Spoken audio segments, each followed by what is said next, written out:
नमस्कार विद्यार्थी मित्रांनो, आजच्या व्हिडिओमध्ये आपलं सर्वांचं स्वागत आहे.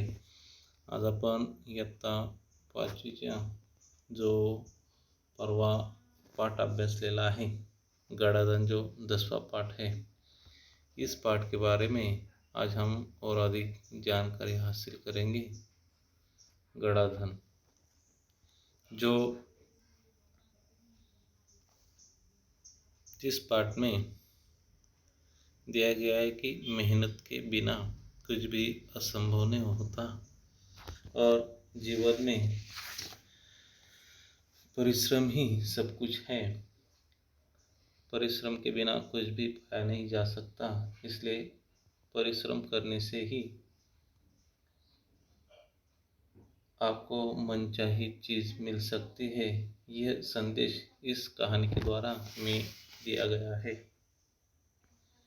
जो रामदीन था वो किसान था और किसान होने के नाते वो खेती बहुत अच्छे तरीके से और परिश्रम करते हुए करता था. रामदीन के 4 बेटे थे. ये चारों भी बहुत आलसी थे. उन्हें किसी भी प्रकार का काम नहीं करना आता था और यहाँ वहाँ बैठकर वह हमेशा गप्पे मारा करते थे. और इस बात से रामदीन बहुत परेशान हुआ था. उसे बेटों की भविष्य की चिंता होती थी कि आगे चलकर वो अपना पेट कैसे पालेंगे, और ये दिन रात यही विचार रामदीन करता था.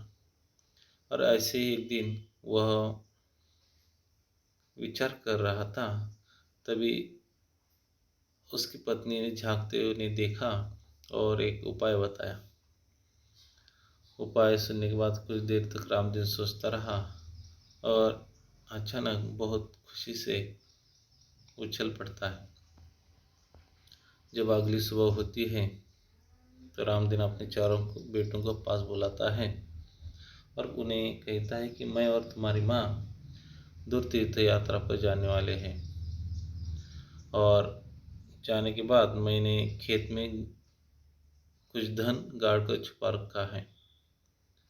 आपको कोई ज़रूरत पड़े तो उसे निकाल कर इस्तेमाल करना. और ये सुनकर चारों बेटों ने अपने माता पिता को खुशी से तीर्थ यात्रा पर भेज दिया. चारों बेटे बहुत खुश थे. गडाधन का राज पता चला था और पिताजी की डांट नहीं खानी पड़ने वाली थी. ये सोचकर वो बहुत खुश थे.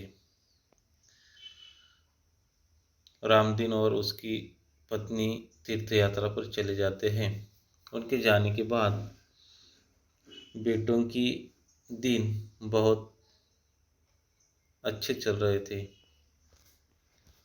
और उसके बाद उनके पास जो धन था वह समाप्त हो रहा था और घर में जो धान्य रखा हुआ था वो भी समाप्त होने लगा था. अब चारों बेटों को चिंता होने लगी कि अपने पिताजी की बात उन्हें याद आ गई कि जो बात कही थी कि रामदीन ने जो खेत में गड़ा हुआ धन छुपा रखा है उसे ज़रूरत पड़ने पर निकाल लेना. और ये सोचकर वो खेत में रात के समय में जाते हैं और खेत की खुदाई का काम शुरू करते हैं. 2-3 रातें उन्होंने सारा खेत खोद लिया, लेकिन उन्हें कहीं भी गड़ा हुआ धन नहीं मिला. इतने 2-3 रातें के परिश्रम के से वो बहुत थके हुए थे.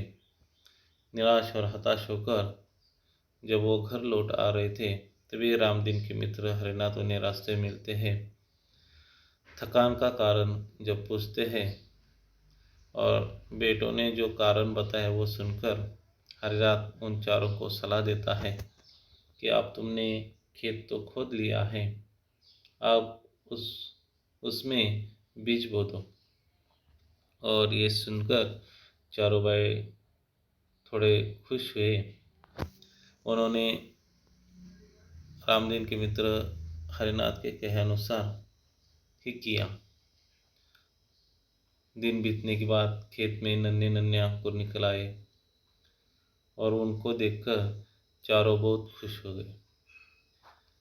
खेत में जो बीज बोया था उसकी निगरानी वो चारों करने लगे और इसी प्रकार फसल बहुत अच्छी हुई। फसल अच्छी होने के बाद उन्होंने हरिनाथ काका को धन्यवाद देकर फसलों को बाजार में बेचने के लिए जाने की तैयारी में जुट गए। और ठीक उसी समय रामदीन भी और उसकी पत्नी तीर्थ यात्रा से लौट आए।